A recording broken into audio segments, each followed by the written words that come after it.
ሰላም አለካ እንዴት ሰላም ነው? እንዴት ነህ? አዲስ በጣም ጥሩ። እንግዲህ ምንድነው ደግሞ ቆይ አዲስ የወጣ አመራር ነው። አዲስ የወጣ አመራር ነው። ሚኒስትሩ ምንድነው? አየህ እንግዲህ ከስራ ቦታ ላይ ከዚህ ትይዩ ፐርፐንዲኩላር ይሄ ወደዚህ 10 ሳንቲ ሰርቀ እየተጠቀምክ ነው። 10 ሳንቲ ወጣት ይሄ ደግሞ ከስራ ተፈቀደል ቦታ ውጪ መስራት ማለት ነው። ቅጣታ አሁን ፕላስቲክ በበር ማውጣት እንደማይቻል ወጣና ምን ያለ ወጣ በዚህ ትይዩ አዛፎ ይገፋል ለጋጋው እንዳትወርድ ወጣል ጭራሽ ደግሞ ፍሪ በፌስታል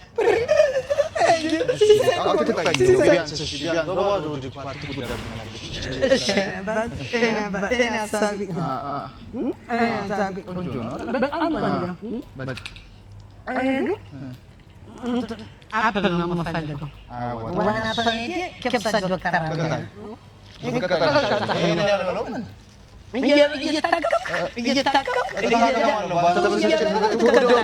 صاف انت الابل بلا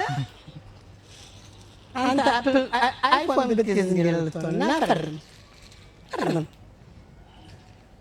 ابل لا نو ايه نزل ابل دزاتني اسكبوا بلا اسكبوا بلا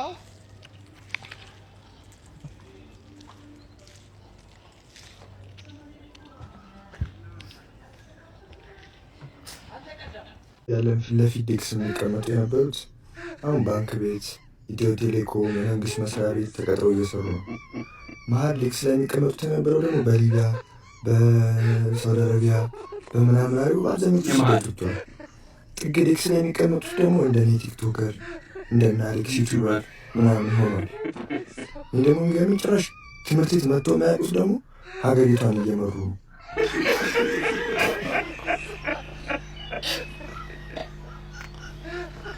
የደከመ ማህበረሰብ ተቻለች ምን ይጠቅማል?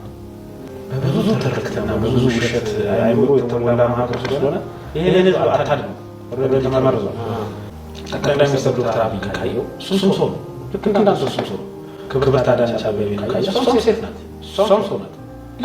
ልክ እንደኖር ነው እንደ ማህበረሰባችን ሰው ብዙ ችግሮቻችን እየፈቱልን ለአንተ ችግር እሷን ትፈልጋለህ፣ ለአንተ ችግር ጠቅላይ ሚኒስትርን ትፈልጋለህ፣ ለአንተ ችግር ከኔን ዘመድ አዝማድን ትፈልጋለህ። ሰው ለምን ራሱን አይጠይቅም? ያው ከይቅርታ ነው የምጀምረው። የሰው ልጅ ሲሰራ ይሳሳታል፣ ያጠፋል ምናምን። ስለዚህ እንደዚህ ነው ብዬ ያው ትክክለኛው እንዲህ ነው ብዬ ለክርክር አልመጣም። ባለማወቅም በማወቅም ያው ትስታለህ የሰው ልጅ ነህና ለተፈጠረው ብዬታ በጣም ይቅርታ መጠየቅ እፈልጋለሁ። እንደውም ቆየው በሚዲያ ደረጃ እንደዚህ መልስ ሰጥቼ አላውቅም በዚህ ጉዳይ። ከዚህ በፊት እዚህ ካለ የደከመ ማህበረሰብ ተቻልተች በምትለው ሀሳብ በቃ እሷ ናት ካላቷ እኔ መገም ሳልፈልግ ምክንያቱም የተፈጠረው ነገር እኔ አንደርስታንድ ይማመን አንተ ያወራውንም ቪዲዮን እኮ አይቼዋለሁ ሪያሊቲ።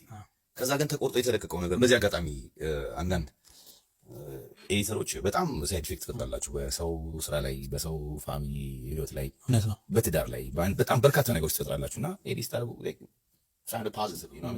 ያው ምንድነው ያው ብዙዎቹ ሁሉ ነገር ወቃትልም ያው የተለቀቀ ነው ሰው የሚያውና ስለዚህ ሰው ማለት መፍረዱንም አልጠላውም። ምክንያቱም የሰማውን ነው የምትቀበለው።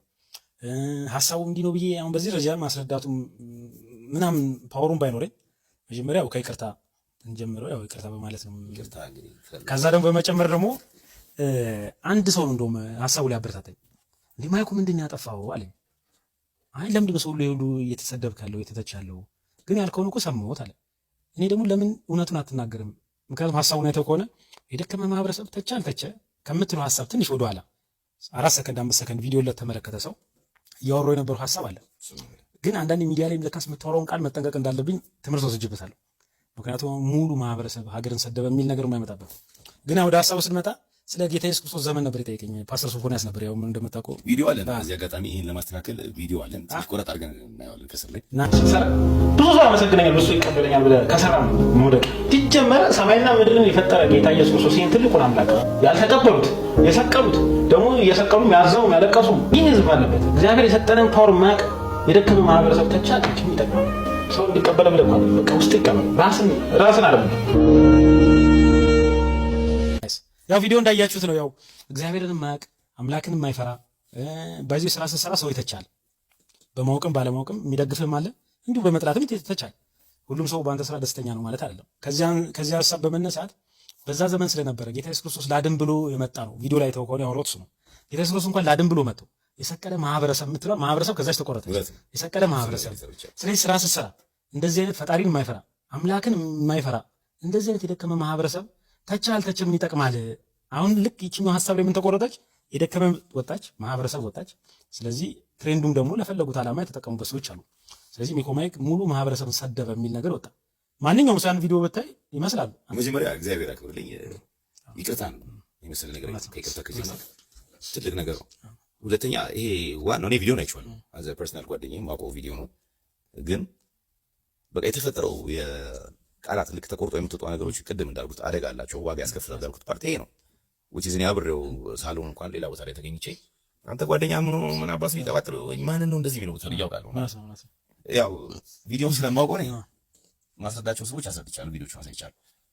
የተውኩትና ደግሞ ያለፍኩት እንግዲህ ነገሮችን አንደርስታንድ ያደርጋሉ ያለፍኳቸው ደግሞ ሰዎች አሉ። አመሰግናለሁ። እዚህ አጋጣሚ ቴንክ ዩ። እዚህ ላይ ግን መጨመር የምፈልገው ትንሽ የኔም ባህሪ አሁን ብዙ ሰዎች ኢንተርቪው ለማድረግ ይፈራሉ። ነው ትንሽ አንዳንድ አይተው ከሆነ ባህሪ ትንሽ ቦርን ኦፍ ሚሊተሪ የሚባል የለም፣ ቀጥታ ነው የማወራው። እና ደግሞ ቀጥታ ማውራት አሁን ይቻላል። ሚዲያ ላይ ተቆን ብዙዎች ፍሌክሲብል ነው ካራክተር ፈጥሮ ነው የሚወራው። ለምን እንደሆነ አላውቅም። ደግሞ የኔ አፈጣጠር አሚኮ እጅግ በጣም ነው የማፍረው። ልክ እንደ ሰው ለምን ካራክተር ይዤ ምናምን የለም። የፈለግከውን ሀሳብ ፈጥረህ ዲዛይን አድርገህ ያልሆን ከሆነ ምናምን ትኖራለህ። ያው አለባበሳችንም እንደምትለው በቃ ቀጥታ ነው። ይሄ አስመሰለ መኖር ምናምን አለመቻላችንም አልጅ ጎዳና ላይ።